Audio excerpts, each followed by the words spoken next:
Hi yours, welcome to BRK news. నేను మీ ఉమా. ఈరోజు మనతో పాటు ఉన్నారు శ్రీ రాజావారి టీం వాళ్ళు. సో శతమానం భవతి డైరెక్టర్ అందరికీ తెలుసు సతీష్ గారు. రీసెంట్గా గద్దర్ అవార్డు వచ్చింది అండ్ నేషనల్ అవార్డు కూడా వచ్చింది. సో ఇంకా ఈ మూవీ మీద ఎక్స్పెక్టేషన్స్ చాలా ఎక్కువైపోయినాయి. సో మూవీ విషయాలు అడిగి తెలుసుకుందాం.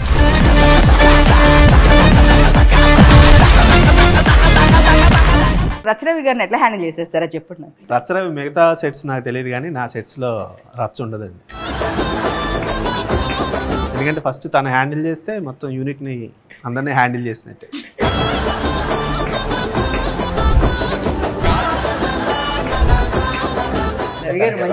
క్యారెక్టర్ సినిమాలు ఇచ్చారనుకోండి, రచ్చ చేయండి. అందులో రచ్చ చేసే క్యారెక్టర్ లేదనుకోండి, బయట మీరు ఒక చైన్ స్మోకర్ అన్నట్లు చూసాను. సో ఇలాంటి తీసుకోవడానికి రీజన్ ఏంటి? కథకి సంబంధం లేకుండా నేను ఒక స్మోకింగ్ ని ఎంకరేజ్ చేస్తూ క్యారెక్టరేషన్ క్రియేట్ చేసిన. అది కాదు.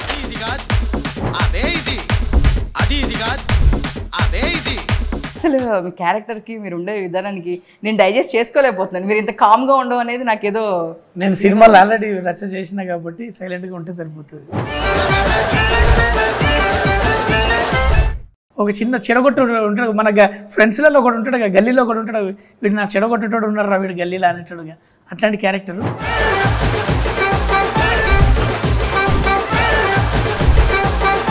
సో మీకు వచ్చిన బెస్ట్ కాంప్లిమెంట్ అంటే సల్మాన్ భవత్ రిలీజ్ అయిన తర్వాత నాకు ఒక అబ్బాయి ఫేస్బుక్లో మెసేజ్ పెట్టాడండి. రిలీజ్ అయిన సెకండ్ డే నేను ఒక్కడనే కొడుకునండి, మా పేరెంట్స్ నన్ను యూఎస్ పంపించాలనుకున్నారు, నిన్నే సల్మాన్ భవత్ చూశాక నువ్వు ఎక్కడికి వెళ్ళక్కర్లేదు, మాతో ఉండిపో అన్నారు. నేను వెరీ హ్యాపీ అండి, ఎందుకంటే నాకు వెళ్ళాలని లేదు.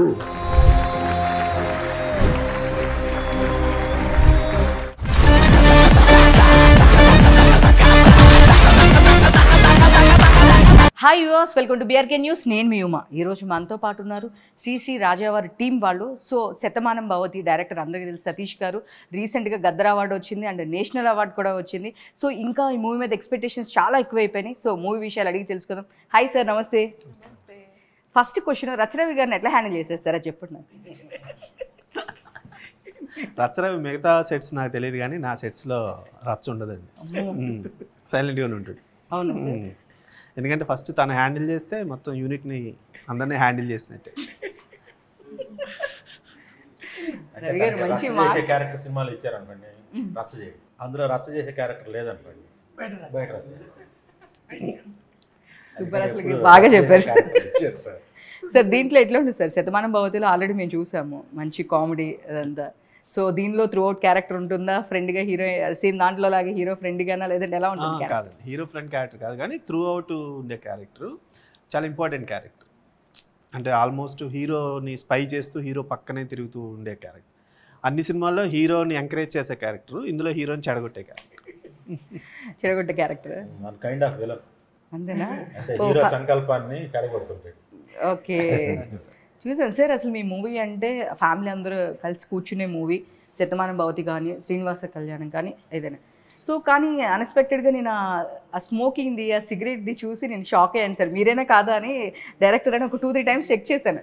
బేసిక్గా మీ సినిమాలో ఎక్కడ చూద్దామన్నా కూడా ఒక చిన్న ఫ్లాస్ అనేది ఉండదు. సో ఫ్యామిలీ అందరు చూస్తారు, ఇంత నెగిటివిటీ కూడా ఉండదు. అందరిలాగానే నాకు శతమానం భవతి చాలా ఫేవరెట్, ఫ్యామిలీ అందరు చూస్తారు. దానిలో మొత్తం ఎతికినా సరే 1%, 100%లో 1% కూడా ఎక్కడ దొరకదు. అలాంటి మీరు ఒక చైన్ స్మోకర్ అన్నట్లు చూసాను ట్రైలర్ ఆర్ వాట్ ఎవర్ దానిలో. సో ఇలాంటి తీసుకోవడానికి రీజన్ ఏంటి? అంటే ఒక్కొక్కసారి అంటే ప్రతి సినిమాలోనూ మంచి చెప్పాలనుకున్నప్పుడు, ఇప్పుడు శతమానం భవతిలో తల్లిదండ్రులది ఎలాగ ఒక మంచి విషయము, సిగరెట్ స్మోకింగ్ అనేది ఆపేయండి అని చెప్పేది కూడా మంచి విషయం. సో ఆపేయాలి అని చెప్పాలి, కథే అది అయినప్పుడు కొన్నిసార్లు చెప్పాల్సి వస్తుంది. ఎందుకంటే కథ వేరే కథ అనుకోండి, ఆ కథలో హీరో సిగరెట్ కాలుస్తున్నాడు అనుకోండి, అవసరం ఉన్నా లేకపోయినా, అది నేను స్మోకింగ్ని ఎంకరేజ్ చేసిన. ఓన్లీ కథ వేరే లవ్ స్టోరీ, కానీ హీరో మాట్లాడితే సిగరెట్ కాలుస్తూ ఉంటాడు, అవసరం ఉన్నా లేకపోయినా. అంటే అది కథకి సంబంధం లేకుండా నేను ఒక స్మోకింగ్ని ఎంకరేజ్ చేస్తూ క్యారెక్టరేషన్ క్రియేట్ చేసినట్టు. అది కాదు. ఇది కథే ఒక సిగరెట్కి అలవాటు పడిన ఒక పర్సన్ ప్రేమ కోసం, వాళ్ళ ఫ్యామిలీ కోసం ఆ అలవాటు ఎలా వదిలేశాడు అనేది చెప్పాల్సిన కథ. అందుకని మీకు అంటే టైటిల్లో సిగరెట్స్ ఉండటము, ట్రైలర్లో ఎక్కువ సిగరెట్ గురించి మాట్లాడటం వల్ల మీకు అలా అనిపించి ఉండొచ్చేమో, కానీ సినిమా మొత్తం ఇంకా ప్రతి సీన్లను సిగరెట్ అలా ఉండదండి. లవ్ సీన్స్ ఉంటాయి, ఎంటర్టైన్మెంట్ సీన్స్ ఉంటాయి, అన్నీ ఉంటాయి. సెకండ్ హాఫ్లో కూడా చాలా తక్కువ స్పేస్లో ఉంటుంది సిగరెట్ అంటే ఏంటి అని. అంతే తప్ప మొత్తం ఇది సిగరెట్ కాబట్టి అసలు సిగరెట్ పుట్టుపూర్వత్రాలు, సిగరెట్ ఎప్పుడు పుట్టింది, దాన్ని కాల్చి అంతమంది నాశనం అయిపోయారు, మొత్తం ఆ లెక్కలు, అది కాదు. మీరు హ్యాపీగా అంటే సద్మానం బాబు తీసిన డైరెక్టర్ ఏంటి, సిగరెట్ని ఎంకరేజ్ చేస్తూ ఇలాంటి సినిమా తీసాడని మీలాగా ఎవరికైనా డౌట్ ఉన్నా సినిమా చూసిన తర్వాత మీరే చెప్తారు, మేము అనుకున్న విధానం అనుకున్నది వేరండి ట్రైలర్ చూసి, బట్ సినిమా అలా లేదు. సో ఎప్పుడు చూసినా అసలు ఫ్రేమ్ చాలా నిండుగా ఉంటుంది, నిజంగా పండగ వాతావరణంలో ఉంటుంది మీది. కానీ ఇలా ఎలా అసలు వాళ్ళందరినీ ఆ కరెక్ట్ స్పేస్లో అడ్జస్ట్ చేయడానికి మీరు కొంతమందిని తీసేయాల్సి వచ్చింది, కొంతమంది పక్కన పెట్టాల్సి వచ్చింది, ఎలా హ్యాండిల్ చేస్తారు చెప్పండి మీరు? అంటే కథకి ఎవరు అవసరమో వాళ్ళే ఉంటారండి. కథకి అవసరం లేకపోయినా నేను 40 మంది 30 మంది ఆర్టిస్టులను పెట్టాను. ప్లస్ విలేజ్లో ఒక ఉమ్మడి కుటుంబాలు ఉన్నప్పుడు అంతమంది ఉంటారు. ఇప్పుడు మీకు పోస్టర్ చూస్తే ఇలా అనిపిస్తుంది ఇంతమంది ఉన్నారు, కానీ ఇందులో హీరో ఫ్యామిలీకి సంబంధించిన వాళ్ళు ఒక 5-6 ఉంటే, విలన్ ఫ్యామిలీకి సంబంధించిన వాళ్ళు 4 ఫ్రెండ్స్. సో పోస్టర్ చూసినప్పుడు ఇంతమంది ఉన్నారేంటి అని, కానీ వీళ్ళందరూ ఒక ఫ్యామిలీ కాదు కదా. ఇప్పుడు ఏ సినిమా అయినా సినిమాలో ఉన్న ఆర్టిస్టులు అందరినీ తీసి మీరు ఒక గ్రూప్ ఫోటో తీయండి, ఇంతమందే ఉంటారు. కాకపోతే నాకు ఫ్యామిలీ డైరెక్టర్ అని ఒక ట్యాగ్ ఉంది కాబట్టి నా సినిమాలో ఇలా పెళ్ళో ఏదో ఇలా కలర్ఫుల్గా పెడతాను కాబట్టి సతీష్ సినిమా అంటే ఎంతమంది ఉంటారు, అంతమంది ఎవరి ఫ్రేమ్లో ఉంటే అసలు చేయగలమండి షూటింగ్. జనరల్గా మామూలుగా కూడా మిగతా సినిమా వాళ్ళు అన్నిటికన్నా కూడా కంపేర్ చేస్తే మీ మూవీస్కి వచ్చేపాటికి కొంచెం ఫ్యామిలీ మెంబర్స్ కానీ ఎక్కువ మంది ఉంటారు, మామూలుగా ఆర్టిస్టులు కూడా కొంచెం ఎక్కువ మంది ఉంటారు. అంటే ఎంత స్పేస్ ఉన్నా వాళ్ళు ఒక్క సీన్ చేసి వెళ్ళిపోవాలన్నా కూడా డెఫినెట్గా ఒక ఆర్టిస్ట్, దానికి నోన్ ఆర్టిస్టే ఉంటారు నేను చూసినంత వరకు. సో దీనిలో చూస్తే కనుక రావు రమేష్ గారు అండ్ నరేష్ గారు ఇద్దరు అసలు ఒక డిఫరెంట్ యాక్టర్స్ వాళ్ళు. సో వీళ్ళది ఎలా ఉంటుంది త్రూ అవుట్ తెలిసిపోతుంది, హీరో అండ్ హీరోయిన్ ఫ్యామిలీ ఇద్దరిది అని చెప్పేసి. సో వీళ్ళ క్యారెక్టర్స్ ఎట్లా ఉంటాయి అంటే ఇద్దరు ఒక పొలిటికల్ పార్టీలో వర్క్ చేసే క్యారెక్టర్స్. నరేష్ గారిది complete soft character, Rao Ramesh గారు కంప్లీట్గా ఒక పొలిటీషియన్ ఎలా ఉంటాడో అలాంటి క్యారెక్టరిస్ట్. ఇద్దరు ఫ్రెండ్సే, కానీ ఆయన బిహేవియర్ వేరు, ఈయన బిహేవియర్ వేరు. ఆయన సమస్యను ఏదైనా సాఫ్ట్గా చూసే విధానం నరేష్ గారిది ఉంటుంది. ఈయన ఏంటంటే కంప్లీట్ ఒక పొలిటీషియన్ ఎలా ఆలోచిస్తాడో అలా ఉండే క్యారెక్టర్ రావు రమేష్ గారిది ఉంటుంది. మీకు ఏ సీన్ అయినా సరే, నరేష్ గారి సీన్లు అయినా రావు రమేష్ గారి సీన్ అయినా మీరు రేపు చూస్తే ఫాదర్ కాబట్టి ఏదో 2 డైలాగులు చెప్పి వెళ్ళిపోయారు అలా ఉండదండి. ఎందుకంటే ఇప్పుడు చేసిన వాళ్ళందరూ అటాచ్ మాకు ఒక 40 days వచ్చి కంటిన్యూగా ఉండి చేశారని అంటే ఏ ఆర్టిస్ట్ అయినా వాళ్ళ క్యారెక్టర్ నచ్చితే వాళ్ళు చేసే విధానం వేరుంటుంది. ఏదో వచ్చి 2 డైలాగులు చెప్పి వెళ్ళిపోవాలి అలాంటి క్యారెక్టర్స్ అయితే వాళ్ళకి ఏంటంటే ఆ కిక్ ఉండదు వాళ్ళకి. సో వీళ్ళిద్దరు క్యారెక్టర్స్ కదండి, మీరు రేపు సినిమా చూస్తే ప్రతి ఒక్కరి క్యారెక్టర్ ఎంజాయ్ చేస్తారు. అంటే ఇంతకుముందు ఎలాగా ఒక 10 years బ్యాక్ అలాంటి టైంలో ఫ్యామిలీ సినిమాలు వచ్చినప్పుడు ఫ్యామిలీలో ప్రతి వాళ్ళకి ఒక క్యారెక్టరేషన్ ఉండేది. ఇప్పుడు ఏంటంటే ఎవరైతే ఇంపార్టెంట్ వాళ్ళకే క్యారెక్టరేషన్ డిజైన్ చేస్తున్నారు, మిగతా వాళ్ళందరికీ ఏంటి అని అంటే మామూలుగా వెళ్ళిపోతుంది. సో దీన్ని నేను ఒక డైలాగ్ విన్నాను ట్రైలర్లో, ఒకరోజు సిగరెట్ మానేస్తే మా అమ్మాయిని ఇచ్చి పెళ్లి చేస్తాను అని చెప్పేసి. సో దాని గురించి రచయితకి బాగా చెప్తే బాగుంటుంది, మీరు చెప్పాలి. అసలు మీ క్యారెక్టర్కి మీరు ఉండే విధానానికి నేను డైజెస్ట్ చేసుకోలేకపోతున్నాను, మీరు ఇంత కామ్గా ఉండడం అనేది నాకేదో. నేను సినిమాలు ఆల్రెడీ రచ చేసిన కాబట్టి సైలెంట్గా ఉంటే సరిపోతుంది అంతే. సో మీరు చెప్పండి, మీకు శతమాన భవతిలో మంచి క్యారెక్టర్ ఇచ్చారు, సో దీనిలో కూడా త్రూ అవుట్ క్యారెక్టర్ అంటున్నారు. సో దీని నుంచి కూడా మీకు మళ్ళీ సేమ్ అలా నేమ్ వస్తుందా ఏంటి మీ క్యారెక్టర్ గురించి? నేను చెప్తున్నాను కదా మేడం, ఇండస్ట్రీ నేను ఎప్పుడు నమ్మకం పెట్టుకున్నది ఇండస్ట్రీ అంటే ఎవరో కాదు, దర్శకులు, అక్కడ ఉన్న రైటర్స్, ప్రొడ్యూసర్స్. ఇండస్ట్రీ చాలా గొప్పది అనిపించడానికి నేను ఎప్పుడు రోజు ఫీల్ అయ్యేది ఇండస్ట్రీ గొప్పది అంట. ఎవరు ఎంకరేజ్ చేయరు, ఎవరు ఇక్కడ సపోర్ట్ చేయరు అనుకునే వాళ్ళందరికీ సమాధానం ఏంటంటే ఎంకరేజ్ చేయను అన్న ఫీల్డ్లోనే ఎంకరేజ్ చేస్తే నేను అంతే కదా. మనం అనుకున్నది ఇప్పుడు వేగేసి సతీష్ సార్ శతమానం భవతిలో నన్ను పిలిచి ఎంకరేజ్ చేసినప్పుడు నాకు అది దాని తర్వాత నాకు చాలా లైఫ్ డిజైన్ చేసుకున్నాను. మనకు అంటే క్యారెక్టరేషన్స్ మారినాయి, ఇలా చేయొచ్చు అని చెప్పి. అందులో శతమానం భవతిలో ఒక స్పేస్ ఫ్రెండ్గా ఉన్నది, ఇందులో కథలో ఉంటుంది. ఎంతవరకు అదే చెప్పినా కదా, విలనిజం కాదు అది, ఒక చిన్న చెడగొట్టు ఉంటాడు. మన ఫ్రెండ్స్లలో ఒకటి ఉంటాడు, గల్లీలో ఒకటి ఉంటాడు, వీడు నా చెడగొట్టేటోడు ఉన్నారా వీడు గల్లీలో అనేటాడుగా. అట్లాంటి క్యారెక్టరు అంటే బాగా దగ్గర సూటబుల్ అవుతుంది నాకు.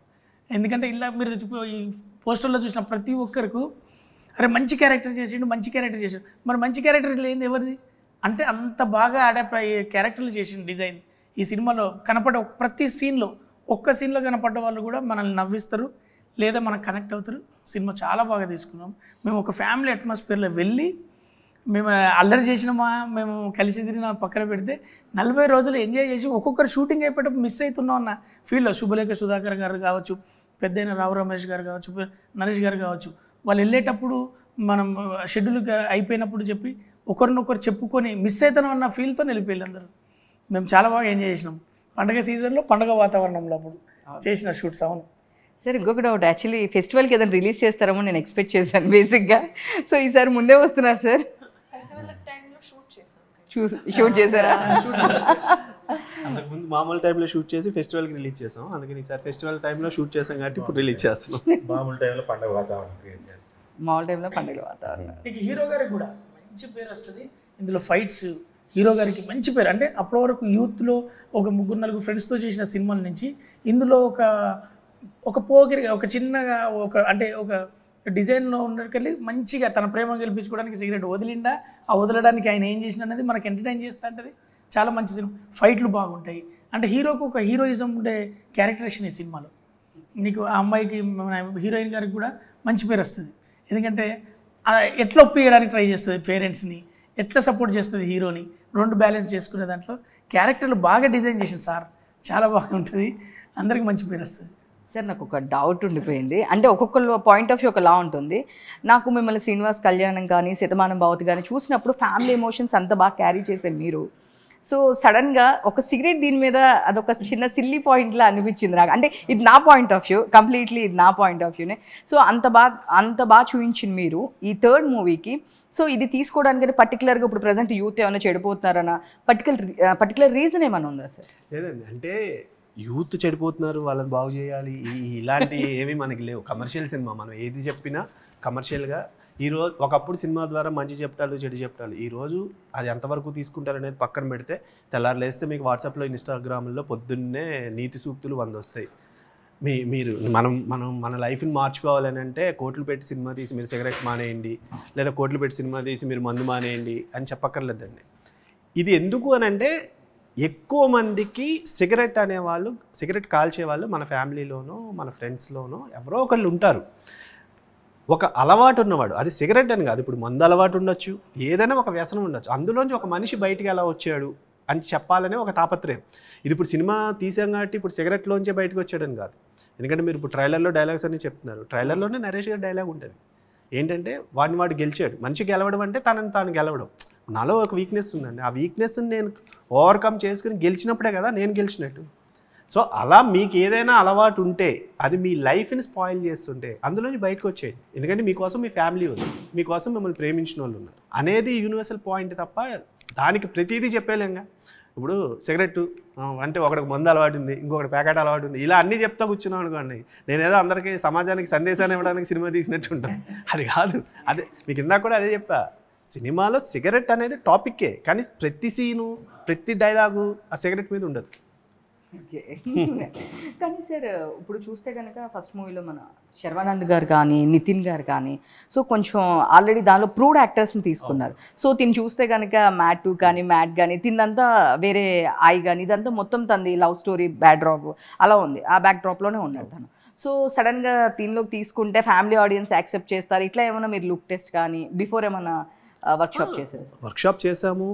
అంటే ఎప్పుడైనా ఏ కథకైనా అండి కథ చూజ్ చేసుకుంటుంది ఓ హీరోని, ఈ కథకి హీరో బాగుంటాడు అని కథ చూజ్ చేస్తుంది. ఇప్పుడు శతమానం భవతిలో క్లైమాక్స్లో ఒక మాట చెప్పాలంటే ఆల్రెడీ ఎస్టాబ్లిష్డ్ అయిన హీరో, ఆల్రెడీ ఆడియన్కి కనెక్ట్ అయిన హీరో చెప్తే అది రీచ్ ఉంటుంది. ఇప్పుడు ఒక టెంపర్లోనైనా ఎన్టీఆర్ అయినా ఒక మహేష్ బాబు అయినా ఎస్టాబ్లిష్డ్ అయిన హీరోలు ఒక మంచి చెప్తే ఈజీగా కనెక్ట్ అవుద్ది. కానీ ఒక కొత్త కుర్రాడి మీద వెళ్తున్నప్పుడు అదేమవుతుందంటే మనకి హీరో కంటే కూడా క్యారెక్టరేషన్ కనెక్ట్ అవుతుంది ఆడియన్కి.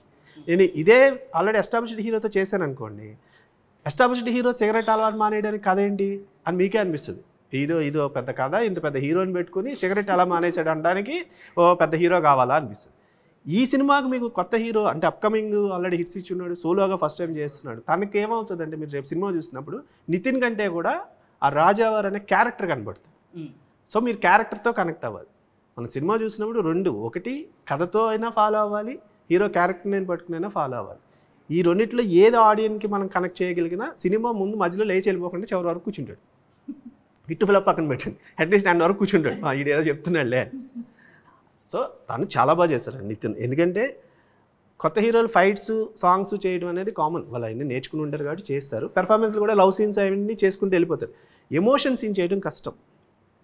సో మీకు సెకండ్ హాఫ్లో ఒక 3-4 ఎమోషన్ సీన్స్ ఉంటాయి క్లైమాక్స్ కానీ అన్నీ. తను చాలా బాగా చేశాడు, వెరీ హ్యాపీ. ఎందుకంటే పక్కన రావు రమేష్ గారు, నరేష్ గారు లాంటి పెద్ద ఆర్టిస్టులను పెట్టుకొని వాళ్ళు చాలా ఈజీగా చేసేస్తారు. అలాంటి వాళ్ళు కాంబినేషన్లో చేయడం కష్టం. అలాంటిది షార్ట్ అయిపోయిన తర్వాత రావు రమేష్ గారు చాలా బాగా చేస్తాడు, అసలు నేను ఎక్స్పెక్ట్ చేయలేదు అంత బాగా చేస్తాడు, అంటే సింగిల్ షాట్ చేస్తాడు అని కట్ కింద ఏమైనా వెళ్తామేమో అనుకున్నాము, చాలా బాగా చేస్తాడు అని. సో మొత్తం టీం కానీ, ప్రొడ్యూసర్ గారు కానీ, నేను కానీ అందరం హ్యాపీ అండి. అంటే మనం ఏదైతే ఒక ఆర్టిస్ట్ నుంచి ఎక్స్పెక్ట్ చేస్తామో అది కనిపిస్తున్నప్పుడు వెరీ హ్యాపీ కదా. సో విడుదల 2 అంతకుముందు మీరు చేశారు. సో నెక్స్ట్ ఈ మూవీ, సో మీరు వినంగానే ఫ్యామిలీ డ్రామా కాబట్టి అలా చేద్దాం అనుకున్నారా? అసలుకి స్టోరీ విన్నప్పుడు మీ ఎక్స్పెక్టేషన్స్? స్టోరీ విన్నప్పుడు ఫ్యామిలీ డ్రామా సినిమానే అనుకొని దీన్ని సెలెక్ట్ చేసుకున్నప్పుడు ఇలాంటి ఎవరు బాగా తీయగలరు అనేది చెప్పి ఆలోచిస్తే సతీష్ గారే బాగా చేయగలరు దీంట్లో, అంటే ఫ్యామిలీ డ్రామాలకు ఆయనే ప్రామాణికం. సో వారైతేనే బాగా తీస్తారు అనే ఉద్దేశంతో దీన్ని సెలెక్ట్ చేసుకోవడం జరిగిందమ్మా. సార్ ఫ్యామిలీ డ్రామాస్ మీరు చాలా బాగా తీస్తారు, ఫ్యామిలీ ఎమోషన్స్. అసలు మీ బ్యాక్గ్రౌండ్ ఏంటి సార్? ఎక్కడి నుంచి వచ్చారు? మీరు అందరు జాయింట్ ఫ్యామిలీ ఉంటారా? ఫ్యామిలీ డ్రామా చేస్తాండి. అసలు నన్ను అలాగే చేస్తున్నారండి. అంటే మీరు చూసి నేను ఎందుకు ఈ క్వశ్చన్ అంటే, నాకు ఇంతకుముందు అవకాశం రాలేదు. శ్రీనివాస కళ్యాణం మూవీలో మీరు ఆ మ్యారేజ్ చేసే పద్ధతి ఉంది చూసారా సార్, అది చాలా నాకు బాగా నచ్చింది. అది చిన్న చిన్న నోట్స్, అది పుట్టమట్టి కూడా మీరు తీసుకొచ్చి కట్టే పద్ధతి దగ్గర నుంచి ప్రతిదీ, అక్కడ మామూలుగా పందిరేసే దగ్గర నుంచి 2 పందిర్లు వేయాలి, అక్కడ ఇంకొకటి ఉండాలి, ఇక్కడ చిన్న చిన్న నోట్స్ కూడా, అది జనరల్గా మేము హౌస్లో చూసే ఇవన్నమాట.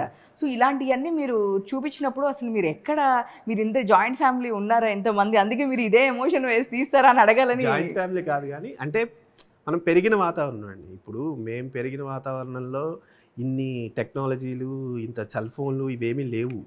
అప్పుడు మనకి ఏంటి, ఇంట్లో వాళ్ళు కూర్చుని చెప్పే మాటలు, లేదో ఇంట్లో పెళ్లి జరుగుతుందంటే ఎలా చేస్తున్నారు, ఏం చేస్తున్నారు, ఇవన్నీ అబ్జర్వ్ చేయడమే అప్పుడు అదే పని. ఇంకా అంతకంటే ఏముంటుందండి. పెళ్ళికి 4 రోజుల ముందు పిలిచేవారు, 4 రోజుల ముందు వెళ్తే ఇవే చేసేవారు. మరిచిపోతున్న సంప్రదాయాలు అవన్నీ ఒక్కసారి గుర్తు చేద్దామనే చెప్పే ఇదే తప్ప మనం కంపల్సరీ ఇలాగే ఉండాలని లేదు. ఎందుకంటే ఇంక వచ్చే కొద్దీ జనరేషన్ మారిపోతుంది. సో మీకు ఫర్దర్గా వచ్చే వాళ్ళు ఇలాంటివి చెప్పేవాళ్ళు కూడా ఎవరు ఉండరు. ఎందుకంటే ఇప్పుడు వాళ్ళు ఇలా పెరగరు కదా. ఇప్పుడు వాళ్ళు ఇలా పెరిగితే రేపొద్దున ఆ పెరిగిన వాతావరణంలో వచ్చినోడే రైటర్, డైరెక్టర్ అవుతాడు. మేము యనమూరి గారివి, మల్లాది గారివి, ఎద్దనపూడి సులోచనారాయణ నవళ్ళు ఇవన్నీ చదువుకుంటూ వచ్చిన వాళ్ళు. సో అందుకని మాకు ఆ థాట్స్ అలా ఉంటాయి. నెక్స్ట్ జనరేషన్ అది కాదు. ఇప్పటికీ ప్రీ వెడ్డింగ్ షూట్స్, హల్దీ ఫంక్షన్లు ఇవన్నీ ఇవైపోయినాయి తప్ప మీరు చూపించింది చాలా తక్కువ. అందుకే సినిమాస్ చాలా అట్రాక్ట్ అవుతున్నారు చెప్పాలంటే. అంటే అవి మనవి కాదు. మనం ఏంటంటే మనకి ఏదైనా ఒక కొత్త కాన్సెప్ట్ కనబడితే అది మనదా కాదా అని ఆలోచించాం, దాన్ని ఫాలో అయిపోతాం. వాళ్ళు ఎవరో చేసుకుంటే మనం ఎందుకు చేసుకోవాలి? మనది అది కాదు కదా. సో అంతే తప్ప, అంటే ఎప్పుడైనా శ్రీనివాస కళ్యాణం రిలీజ్ అయ్యి ఇన్ని సంవత్సరాల తర్వాత కూడా మీరు అది గుర్తుపెట్టుకుని పొట్టమన్న ఇవన్నీ ఎందుకు చెప్తున్నారు? ఇప్పుడు అదే నేను కమర్షియల్ సినిమా చేస్తే ఆ కమర్షియల్ సినిమాలో ఫైట్ గురించి, ఓ పాట గురించి మీరు చెప్పరు కదా. అంటే ఒక మంచి చెప్తే లేట్గానైనా ఎక్కడో ఒక చోట మనకు ఆ రికగ్నేషన్ ఉంటుంది. అనే ఒక అంతవరకు అంటే మనిషికి తెలియకపోతే మనకు తెలియదు అన్నట్టు ఉంటాం, తెలిసినాక పాటిస్తాం కదా. శ్రీనివాస కళ్యాణం అనే సినిమా ద్వారా మాకు చాలామంది నోటీస్ చేసింది ఏంటంటే, పెళ్ళిలో చెప్పులు ఇడిసి స్టేజ్ ఎక్కడ స్టార్ట్ చేసిళ్ళు, ఫస్ట్ నేను స్టార్ట్ చేసిన. మనకు తెలియకుండా టకటకపోయి 4 అక్షంతలు వేసిపోతాం కదా. నాకు ఆ పెళ్లి పందిరి పోగానే శ్రీనివాస కళ్యాణం నాకు గుర్తుకొస్తుంది. నేను చేస్తున్నా నా కళ్ళ ముందర కూడా ఆ తర్వాత పెళ్ళిళ్ళల్లో ఇలా చేద్దామని చెప్పులు ఇడిసి అక్షంతలు వేసేవాళ్ళు. పెద్ద విఐపీస్ ఉంటారు కదా, టకటక్ వచ్చి ఆ అక్షంతలు వేసి ఫోటోలు ఇచ్చిపోతారు కదా. ఇప్పుడు అది నేను నోటీస్ చేస్తున్నా చాలా పెళ్ళిళ్ళల్లో చెప్పులు ఇడిచి, అంటే నేను అక్కడి నుంచి నోటీస్ చేస్తున్నా. కొందరు మెయింటైన్ చేయకపోతే ఇప్పుడు మెయింటైన్ చేస్తున్నాను. అది మార్చిందనే కాదు, అది ఇన్ఫర్మేటివ్. చాలామందికి కొద్దిగా మన పెళ్ళికి కూడా ఇట్లా చేసుకుందాం, మా బిడ్డ పెళ్ళిలో కూడా ఇట్లా చెప్పులు ఇడిచారని వాళ్ళు చేసుకుంటారు. అది నేను ఊర్లలో కూడా నోటీస్ చేసిన. చాలా చేంజెస్ వచ్చినాయి సార్ మీ మూవీ ద్వారా. ఇన్ఫర్మేషన్ అది ఒకటి అంటే తెలియదు. అంటే ఇప్పుడు పోకడ, లోకం పోకడతోటి మనం చేస్తుంటాం. ప్రీ వెడ్డింగ్ షూట్ ఎక్కడిది, లోకం చేస్తుంది కాబట్టి మనం చేద్దాం. హల్దీ లోకం చేస్తుంది కాబట్టి మనం చేద్దాం. మనకు ఉంటాయి కానీ అది చాటు గోడ తరపున ఓ 4 పెద్ద మనుషులు వచ్చి చేసేదాన్ని ఊరంతా ఫోటోలు పెట్టి ఎల్లో హల్దీ అంటాను. అట్లనే ఈ పాయింట్ ఆఫ్ వ్యూలో ఈ సినిమాలో కూడా పాయింట్ అదే, దానికి బాగుంది. మంచి కామెడీ డైలాగ్, దీనిలో ఒక డైలాగ్ చెప్తాను. ఇలా నా కామెడీ డైలాగ్ ఉండే అంత నన్ను దెబ్బలు కొట్టుడే. అవునా? నాకు డైలాగులు తక్కువ, దెబ్బలు ఎక్కువ. సో మీరు చెప్పండి, ఎట్లా ఎంజాయ్ చేశారు? మీరు ఫెస్టివల్ టైంలో వర్క్ చేశారని చెప్పారు కదా. సో నితిన్ గారి కాంబినేషన్, సో ఎట్లా ఎంజాయ్ చేశారు ఆ ఫెస్టివల్ వైబ్ అదంతా? నాకు ఇది ఒక కల్చరలీ చాలా డిఫరెంట్ స్పేస్. ఎందుకంటే సిటీలోనే పెరిగాను. సో సడన్గా when I went to Godavari side it was completely different నాకు. బట్ నేను చాలా ఎంజాయ్ చేశాను. We were shooting in Atreyapuram. So అక్కడ పూతరేకలు అని, అది కొత్త డెజర్ట్ అది మాకు. సో అది ఎప్పుడు వినలేదు, నేను ఎప్పుడు తినలేదు. So I was continuously eating పూతరేకలు also when I was shooting. So అలాంటివి చాలా చిన్న చిన్న విషయాలు చాలా ఉన్నాయి షూట్ టైంలో. సార్ రీసెంట్గా గదర్ అవార్డ్స్ వచ్చింది అండ్ మీ మూవీకి అంతకుముందు నేషనల్ అవార్డ్ కూడా వచ్చింది. సో ఎలా ఫీల్ అవుతారు సార్ మీరు? హ్యాపీ అండి. హ్యాపీ. మీకు వచ్చిన మంచి కాంప్లిమెంట్ అంటే ఇలాంటి మూవీస్ చూసినప్పుడు ఎవరైనా ఫ్యామిలీస్ కానీ ఎవరైనా కాల్ చేసి చెప్తూ ఉంటారు. సో ఇలాంటి మూవీస్ అప్పుడు మీకు వచ్చిన ఒక బెస్ట్ కాంప్లిమెంట్ అంటే ఏం చెప్తారు? ఐ మీన్ శతమాని భవతి అయినా, శ్రీనివాస్ కళ్యాణం అయినా, ఇలాంటి మూవీస్ అప్పుడు ఇండస్ట్రీ వాళ్ళైనా, out of industry family members అయినా చాలా రోజుల తర్వాత మాకు ఇలాంటి ఒక చిన్న చిన్న చూసినందుకని చెప్పి కాంప్లిమెంట్స్ ఇస్తూ ఉంటారు కాల్ చేసి. సో మీకు వచ్చిన బెస్ట్ కాంప్లిమెంట్? బెస్ట్ కాంప్లిమెంట్ అంటే సత్మాన్ భవతి రిలీజ్ అయిన తర్వాత నాకు ఒక అబ్బాయి ఫేస్బుక్లో మెసేజ్ పెట్టాడండి. రిలీజ్ అయిన సెకండ్ డే, నేను ఒక్కడనే కొడుకునండి, మా పేరెంట్స్ నన్ను యూఎస్ పంపించాలనుకున్నారు, నిన్నే సత్మాన్ భవతి చూశాక నువ్వు ఎక్కడికి వెళ్ళక్కర్లేదు, మాతో ఉండిపో అన్నారు. నేను వెరీ హ్యాపీ అండి, ఎందుకంటే నాకు వెళ్ళాలని లేదు అని చెప్పారు. సో అదొకటి. అంటే ఓకే. నెక్స్ట్ ఆనంద్ ఉన్నారు కదండి, తను సత్మాన్ భవతి తర్వాత నా దగ్గరికి వచ్చి, అమలాపురం తనది, సతీష్ గారు నేను షూటింగ్ ఉన్నా లేకపోయినా హైదరాబాద్లోనే ఉంటాను, షూటింగ్ లేనప్పుడైనా అమ్మాల దగ్గరికి వెళ్ళొచ్చు కదా, ఖాళీగా నాకు తెలుసు 10 రోజులు నాకు షూటింగ్ లేదని, సరే వెళ్ళకుండా హైదరాబాద్లోనే ఉండేవాడిని, మీ సినిమా చూసాక ఎందుకు 10 రోజులు ఇక్కడ ఖాళీగా ఉండే బదులు అమ్మాల దగ్గరికి ఎందుకు వెళ్ళకూడదు అని చెప్పి నేను వెళ్ళడం స్టార్ట్ చేశాను అన్నారు. సో ఏంటి అని అంటే, ఓకే ఒక మంచి చెప్తే అది పాటించాలనుకునే వాళ్ళు పాటిస్తారు. కొంచెం అంటే అదే చెప్తున్నాను కదండి, ఇప్పుడు 8 ఏళ్ళ తర్వాత గద్దర్ అవార్డు వచ్చింది అని అంటే ఒక మంచి సినిమా మనం చేస్తే టైం వెళ్ళిపోయినా అది అలా ఉంటుంది, అది ఎప్పుడు మనకు ఆ రికగ్నేషన్ ఇవ్వాలి ఇస్తుంది. సార్ ఇంత మంచి మూవీస్ తీసిన మీరు, మిమ్మల్ని ఫస్ట్ ఇన్స్పైర్ చేసిన మూవీ అంటే ఏం మూవీ చెప్తారు సార్? అంటే ఆ మూవీ చూసి నేను ఇన్స్పైర్ అయ్యాను, లేదు అంటే ఆ హీరోని చూసి ఇన్స్పైర్ అయ్యాను, అంటే ఒక స్టోరీ చూసి, యాజ్ అ డైరెక్టర్ కాబట్టి నేను ఫస్ట్ స్టోరీ అడుగుతున్నాను మిమ్మల్ని. ఈ స్టోరీ చూసి నేను ఇన్స్పైర్ అయ్యాను, ఇలా తీయాలి అని అనుకున్నాను అంటే మీరు చూసిన మూవీస్లో ఏదని చెప్తారు సార్? నాకు అంటే చిన్నప్పటి నుంచి సినిమాలన్నీ చూసే, ఇండస్ట్రీకి వచ్చామంటేనే సినిమా పిచ్చి ఉంటుందండి. సో అన్ని సినిమాలు చూసే ఉంటాము. కాకపోతే నాకు సాగర్ సంగమం best screen play, best movie. ఎవరైనా ఒక రైటర్ ఆర్ డైరెక్టర్ సాగర్ సంగమం చూస్తే, అంటే ప్రతి క్యారెక్టర్కి ఎంత వాల్యూ ఉంటుంది, ప్రతి క్యారెక్టరేషన్ని ఎంత బాగా డిజైన్ చేసుకోవాలి అనేది మీకు సాగర్ సంగమంలో ఉంటుంది. ఎందుకంటే ఒక మంచి ఫ్రెండ్ ఉంటే ఎలా ఉంటుంది అనేది శరత్ బాబు గారి క్యారెక్టర్ ఉంటుంది. అంటే నిజంగా ప్రేమించినోడు ఎంత త్యాగం చేస్తాడు అనేది కమల్ హాసన్ గారి క్యారెక్టర్ ఉంటుంది. ఎంత ప్రేమించినా భర్త అనేవాడు వస్తే వెళ్ళి భర్తతో ఎలా ఉండాలి అనేది జయప్రద గారి క్యారెక్టరేషన్ ఉంటుంది. ఒక గురువు అనేది ఎలా ఉంటారు అనేది ఉంటుంది. ఒక మదరు కొడుకుని ఎలా చూసుకోవాలనుకుంటే మదర్ క్యారెక్టరేషన్ ఉంటుంది. సో సాగర్ సంగమం. Super sir.